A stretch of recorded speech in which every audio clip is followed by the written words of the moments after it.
नमस्कार।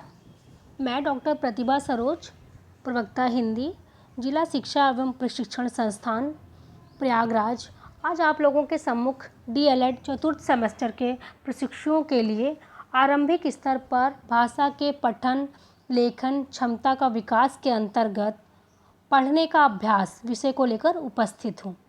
हम बात करेंगे पढ़ना क्या है। तो जब हम पढ़ने की बात करते हैं तो हमारे मन में एक ही बात आती है कि हमने अक्षर पढ़ लिए, लिपि चिन्हों को पहचान लिया, शब्दों और वाक्यों को पढ़ लिया, तो ये पढ़ना है। लेकिन दरअसल जब हम पढ़ना के बारे में विचार करते हैं तब ये समझ में आता है कि पढ़ना एक ऐसी प्रक्रिया है जो समझ के बिना संभव ही नहीं है। पढ़ने का संबंध केवल अक्षरों के ज्ञान से या लिपि चिन्हों के पहचान भर से ही नहीं होती है। पढ़ना तब कहलाएगा जब उसमें समझ एवं अर्थ शामिल होगा। दरअसल पढ़ना हम तभी से शुरू कर देते हैं जब से हम चित्रों को और अपने आसपास की दुनिया को देखना और देखकर उसे समझना शुरू करते हैं, तभी से पढ़ने की प्रक्रिया प्रारंभ हो जाती है। अर्थात हम कह सकते हैं कि पढ़ना क्या है? समझना। पढ़ना समझना है। बिना समझ के पढ़ने की प्रक्रिया अधूरी है।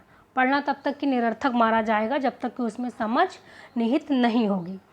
जैसे मान लीजिए हम एक उदाहरण लेते हैं, उसमें 3 बच्चे हैं और वो कहीं जा रहे हैं, रास्ते में जा रहे हैं, तो रास्ते में एक बोर्ड मिलता है उन बच्चों को, उस पर लिखा रहता है कृपया धीरे चलें, आगे खतरा है। राम और सोहन, ये दोनों बच्चे, राम तो धीरे धीरे पढ़ता है, फिर आगे उसी रास्ते पे बढ़ जाता है जहाँ मतलब दौड़ के जाता है, वहाँ लिखा है धीरे चलना है, लेकिन राम और सोहन दोनों ही यही प्रक्रिया अपनाते हैं और तेज से भाग के चले जाते हैं उस पर आगे सड़क पर। लेकिन मीरा क्या करती है? मीरा उस शब्द को, वाक्य को पढ़ती है और धीरे धीरे चारों तरफ देखती है शांति से और धीरे धीरे उस रास्ते पर चल देती है। मतलब हम कह सकेंगे इसमें कि तीनों ने ही पढ़ा, लेकिन समझा किसने? समझा इसमें सिर्फ मीरा ने, क्योंकि जो व्यक्ति पढ़कर उसका अर्थ निकाल कर अपने व्यवहार में लाए, सही अर्थों में पढ़ना वही माना जाएगा, क्योंकि उसने वहाँ पर समझ कर उस चीज़ को फॉलो किया, अपने जीवन में उसको उतारा, तो ये यहाँ पे पढ़ना है। मीरा ने उसको सही मायनों में पढ़ा। अब हम बात करेंगे प्रवाहपूर्ण पठन और समझते हुए पढ़ने में पारस्परिक संबंध। इन प्रवाहपूर्ण पढ़ना और समझ कर पढ़ने में क्या संबंध है? तो प्रवाहपूर्ण वही पढ़ सकेगा जब वो समझ कर पढ़ रहा है। समझ के बिना पढ़ना है ही नहीं, वह केवल शब्दों का उच्चारण करना भर ही है। असल में पढ़ना उसे कहते हैं जब बच्चा पाठ को समझते हुए पढ़ रहा हो, बिना अटके सामान्य गति से पढ़ना तथा पढ़े हुए अंश का अर्थ ग्रहण करना ही धारा प्रवाह रूप से पढ़ना कहलाता है। और ये पढ़ना 3 तरीके से संभव होता है, एक सटीकता के साथ, गति के साथ और भाव के साथ। जो बच्चा पाठ को समझकर पढ़ता है तो वो बच्चा पढ़ने में विराम चिन्हों का उपयोग करते हुए पढ़ने के भावों को भी व्यक्त करता है। अब प्रभावपूर्ण पढ़ते समय समझने के मुख्यतः 3 स्तर होते हैं। एक होता है तथ्य आधारित समझ, दूसरा अर्थ निर्माण और तीसरा समृद्ध समझ। तथ्य आधारित समझ वो होता है, मान लीजिए कोई बच्चा कहानी पढ़ रहा है और कहानी पढ़ता है और उस कहानी से जुड़े प्रश्न जैसे कब, कौन, कहाँ, कैसे आदि, इन सब से जुड़े प्रश्नों का जवाब वो बच्चा दे ले जाए, तो ये बच्चे की तथ्य आधारित समझ को दर्शाता है। दूसरा है अर्थ निर्माण। इसमें बच्चे पाठ को अपने जीवन से जोड़ते हैं और अपने पूर्व ज्ञान से जोड़ते हुए अनुमान लगाते चलते हैं और पढ़ते हैं, तो यहाँ पे ये अर्थ निर्माण की प्रक्रिया हो गई। समृद्ध समझ क्या होता है? जब पाठक पाठ को पढ़कर उसका विश्लेषण एवं मूल्यांकन करते हैं। मान लीजिए, उदाहरण ले लीजिए, कोई बच्चा कहानी पढ़ रहा है और आप कहानी पढ़ने के बाद वो उस कहानी से जुड़ा कोई भी प्रश्न अगर बच्चे से पूछा जाए कि बच्चे, इस कहानी में तुम्हें सबसे अच्छा पात्र कौन सा लगा, और अगर लगा तो क्यों लगा, तो इसका अगर वो सटीकता से जवाब दे देता है तो हम समझ जाएंगे बच्चे की समृद्ध समझ बन चुकी है। अब बच्चा समृद्ध समझ के हकदार हो गया है। अब प्रभावपूर्ण और समझ का एक उदाहरण और है। जैसे एक गांव वाले के पास एक गाय थी, ये उदाहरण है और ये सेंटेंस है, वाक्य है। अब कमज़ोर पाठक के पठन का नमूना। कमज़ोर पाठक इसको कैसे पढ़ेगा? कमज़ोर पाठक पढ़ेगा, एक गाँव वाल के पास एक गया थी। अब उसी को बेहतर पाठक कैसे पढ़ेगा? एक गाँव वाले के पास एक गाय थी। मतलब यहाँ पे उसने सटीकता के साथ साथ गति, भाव, उसमें सब दिख रहा है। मतलब वो एक बेहतर पाठक है, क्योंकि वो प्रभावपूर्ण पढ़ रहा है, साथ साथ वो सटीक पढ़ रहा है, गति के साथ पढ़ रहा है और एक भाव को लेकर पढ़ रहा है। कहाँ उसको ब्रेक लगाना है, कहाँ उसको पढ़ना है, कैसे उसको पूर्ण विराम देना है, वो सब जान रहा है। अब हम बात करेंगे पठन अभ्यास की। तो पठन अभ्यास दो तरीके से होता है, एक निम्न स्तरीय उपकौशल और दूसरा पढ़ने के विस्तृत अभ्यास की मदद। निम्न स्तरीय कौशल होता है, दरअसल निम्न स्तर के रूप में देखा जाए तो पढ़ना एक ऐसा कौशल नहीं है जो कि पढ़ाया जाना है। मतलब हमको बच्चों को प्रेशर नहीं देना है कि तुमको पढ़ना है, हमको उनमें एक ऐसा कौशल विकसित कर देना है बच्चे में कि बच्चा स्वयं पढ़ने लगे। जैसे एक पुष्प का उदाहरण ले लेते हैं, फूल ले लेते हैं, कि वो फूल को हम लोग खिला नहीं सकते, वो स्वयं खुद विकसित होता है। उसी प्रकार से पढ़ने की प्रक्रिया हमको बच्चे में खुद विकसित करनी होती है। ये शुरुआती तौर पे करना होता है ना, तभी बच्चा पढ़ने की प्रक्रिया को आगे अपने जीवन में बढ़ा सकेगा। और दूसरा क्या है, पढ़ने के विस्तृत अभ्यास की मदद। विस्तृत अर्थ में अगर देखा जाए तो केवल पाठ्य पुस्तकों को पढ़ लेना ही पढ़ना नहीं होता है, बल्कि अपने आसपास बिखरी तमाम लिखित भाषिक सामग्रियों को वो पढ़ पा रहा है कि नहीं, उसको और पढ़ ले रहा है और उसको अपने लायक उसका निहितार्थ समझ पा रहा है कि नहीं। जैसे आगे हम लोगों ने उदाहरण देखा था मीरा का, कि मीरा ने उस निहितार्थ को उसको पढ़ के उसको क्या किया, अपने लायक उसने समझा कि अगर हम मान लो जोर चलेंगे तो इसमें क्या होगा, इसमें मेरा ही नुकसान होगा, हम फिसल सकते हैं, हम गिर सकते हैं। लेकिन मीरा ने ऐसा नहीं किया, क्योंकि उसने उसको समझा और मीरा ने उसको अपने जीवन मतलब उसको निहितार्थ समझा और वास्तविक अर्थों में उसको पढ़ा। तो यहीं पे हम विस्तृत पढ़ने की बात करेंगे। और जो बच्चा जितना ही अधिक पढ़ेगा, जितना ही वो बेहतर पाठक बनेगा, जितना ही ज़्यादा वो पढ़ेगा उतना ही वो बेहतर पाठक बनेगा और उतना ही उसको आनंद भी आएगा। इसलिए हमको बच्चों में पढ़ने के लिए ज़्यादा से ज़्यादा उनको मौके देने चाहिए और उनके पढ़ने की सामग्री को बहुत रोचक बनाना चाहिए। तब हम बात करेंगे अब पठन अभ्यास की सामग्रियों पर, कि कैसे कैसे सामग्री बच्चों में होनी चाहिए कि वो पढ़ने के लिए प्रेरित हो सके और पढ़ने में रुचि उसकी जागृत कर सके एक शिक्षक। तो पठन सामग्री के निम्नलिखित प्रकार हैं। जैसे नंबर एक तो चित्रावली कहानी हो गई। चित्रावली कहानी जैसा नाम से ही आपको लग रहा है कि सिर्फ में चित्र ही होंगे, तो ऐसी किताबों में केवल चित्रों का ही प्रयोग किया जाता है। इन किताबों का प्रयोग तब किया जाता है जब बच्चा पढ़ना नहीं जानता। शुरुआती दौर में जब हम छोटा बच्चा होता है, पढ़ने जानना है या घर पे वो पढ़ना सीख रहा है, तब हम उसको चित्रों वाली किताब देंगे। तो वो क्या करेगा, बच्चों के इससे क्या होगा, मौखिक भाषा का विकास होगा और उनकी समझ को हम विकसित कर सकते हैं। इन पुस्तकों के माध्यम से बच्चे अपनी कल्पना के आधार पर चित्र को जोड़कर कहानी बनाने की कोशिश भी करेंगे। सरल कहानियों की पुस्तकें क्या होती हैं? सरल कहानी की पुस्तकें इस तरह की पुस्तकों में कुछ शब्द या शब्दांश या वाक्य को बार बार प्रयोग किया जाता है। थोड़े बहुत शब्द ले लिए जाते हैं, उन्हीं को बार बार रिपीट किया जाता है। जैसे अंदर, समंदर, इस सब पढ़ने के लिए बच्चों को बार बार जैसे मेहनत नहीं पड़, जो शब्द उनको आ रहे हैं उसी से मिलता जुलता शब्द है, तो वो उस पुस्तक को बहुत आसानी से पढ़ लेगा। स्तरीकृत कहानी की किताबें, अब यहाँ पे स्तर की बात हो रही है। मान लीजिए हर बच्चे को अपने पठन स्तर के अनुसार किताब पढ़ने के लिए मिलनी चाहिए। जैसे अगर कक्षा 5 का बच्चा है और हम उसको कक्षा 1 की किताब दे देंगे तो वो उतने आनंद से उसको नहीं पढ़ेगा, क्योंकि वो पढ़ चुका होगा और उसमें उसको मज़ा नहीं आ गया। या कक्षा 5 का बच्चा है तो उसको कक्षा 8 की किताब दे देंगे तो भी वो उसमें इंटरेस्टेड नहीं होगा। तो हम उनको उनके ही स्तर के हिसाब से बच्चों के स्तर को पहचानेंगे हम, फिर उनको पढ़ने के लिए वो किताब प्रेरित करेंगे कि ये तुम्हारे स्तर की किताब है, तुम इसको पढ़ो। तो ये हो गया स्तरीकृत कहानी।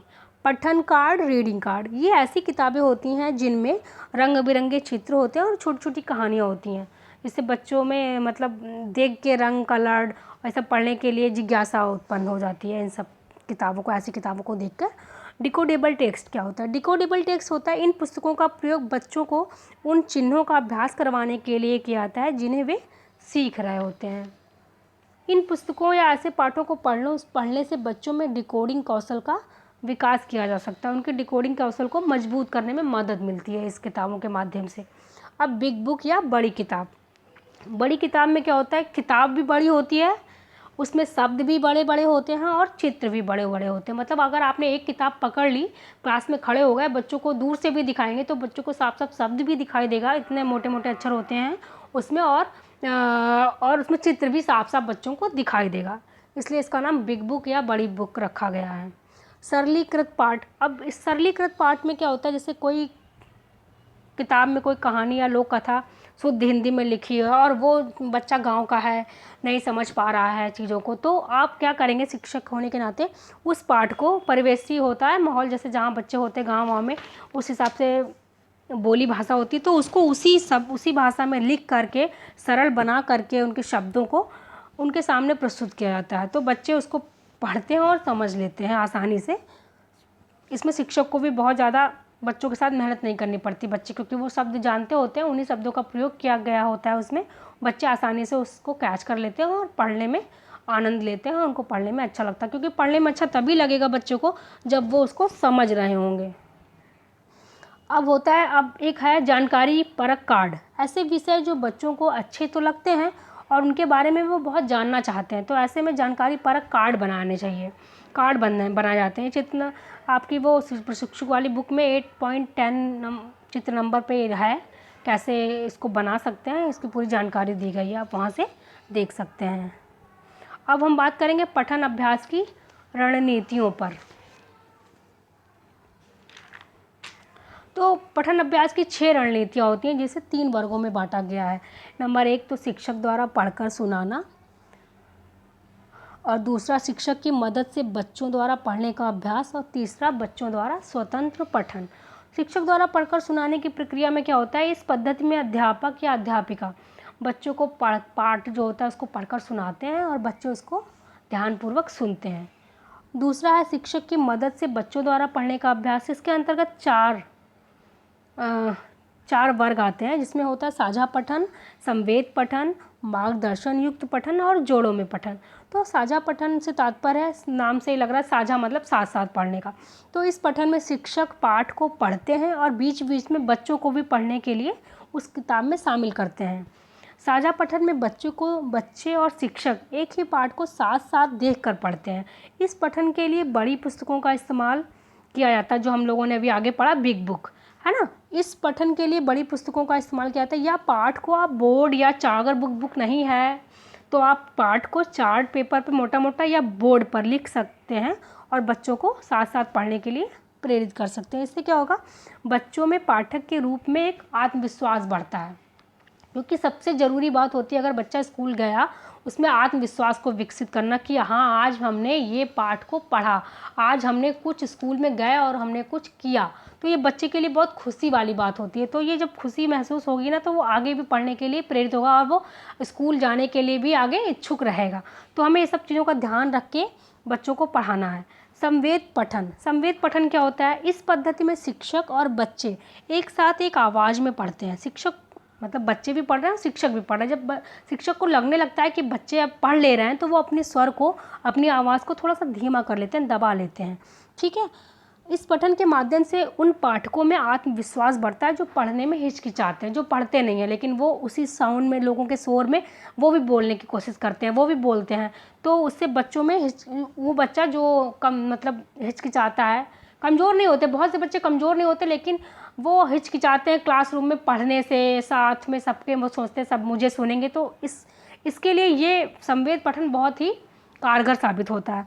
मार्गदर्शन युक्त पठन, अब मार्गदर्शन युक्त मतलब इसमें क्या होता है, इस पद्धति में शिक्षक बच्चों के पठन में सहयोग एवं मार्गदर्शक की भूमिका में होते हैं। जैसे बच्चा कोई किताब पढ़ रहा है और टीचर उसको देख रहा है कि हाँ ये पढ़ रहा है, तो जहाँ पे वो गलती कर रहा है, पूर्ण विराम की, बिंदी की, चंद्र बिंदु की, मात्रा की, तो वो इसको ध्यान में रखते हुए टीचर उसको बताएगा, शिक्षक, कि नहीं तुम यहाँ पे गलत कर रहे हो, इसको ऐसे पढ़ो। तो ये मार्गदर्शन होगा, शिक्षक एक मार्गदर्शक की भूमिका में यहाँ पे होगा। जोड़ों में पठन ये पद्धति बहुत ही रोचक होती है, बच्चों के लिए भी बहुत इंटरेस्टिंग होती है। इसमें छोटे छोटे बच्चों के समूह बना दिए जाते हैं और उनको पाठ दे दिया जाता है और उनसे बोला जाता है कि आप पढ़िए। तो उसको पढ़ने के लिए इसमें बच्चे एक दूसरे के पाठ को पढ़ते हैं और सुनते हैं, तो उन बच्चों को सुनने और पढ़ने का मौका मिलता है। तो और वो बच्चे क्योंकि आपस में होते हैं, तो वो एक दूसरे की गलती को बता भी देते हैं और उनसे कुछ सीखने और सुधारने की सुधारने का प्रयास करते हैं। इससे बच्चे आपस में एक दूसरे की कमियों को सुधारने का भी प्रयास करते हैं और बच्चों की मित्रता भी इसमें बहुत अच्छी हो जाती है। बच्चों द्वारा स्वतंत्र पठन, अब हम बात करेंगे बच्चों द्वारा स्वतंत्र पठन की। तो बच्चों द्वारा एक तो खुद पढ़ने का अभ्यास और दूसरा होता है मुक्त पठन। तो खुद पढ़ने का अभ्यास में बच्चे स्वतंत्र पठन के समय बच्चे अपने पढ़ने के स्तर के अनुकूल पाठों को स्वयं पढ़ते हैं। इससे बच्चों में पढ़ने की रुचि और पढ़ने की आदत विकसित हो जाती है। मुक्त पठन क्या है? मुक्त पठन के अंतर्गत कक्षा में एक पठन कोना बनाया जाना चाहिए। एक ऐसा क्लासरूम होना चाहिए या एक ऐसा कोना होना चाहिए जहाँ पे बच्चों के लिए बहुत सारी ज्ञानवर्धक पुस्तकें और बच्चों की मनपसंद कहानी की किताबें और बहुत सारी बुक्स ऐसी रखें जो ज्ञानवर्धक हो और बच्चों को उसमें रुचि आता हो, पढ़ने में इंटरेस्टेड हो बच्चे, तो ऐसी किताबें वहाँ रखनी चाहिए। और बच्चों को एक दिन में उनको आधा घंटा 1 घंटा दे देना चाहिए कि आप जाइए और अपना मुक्त पढ़िए। कोई कुछ नहीं कहेगा कि आप कौन सी बुक पढ़ रहे हैं, कौन सी नहीं पढ़ रहे हैं। आपको जो अच्छा लगे, जैसे जिसमें रुचि हो वो किताब आप उठाइए और आराम से उसको पढ़िए। इससे क्या होगा, बच्चों में पढ़ने के प्रति एक उत्साह पैदा होगा, जिज्ञासा पैदा होगी और बहुत कुछ उनको उससे सीखने को मिलेगा। धन्यवाद।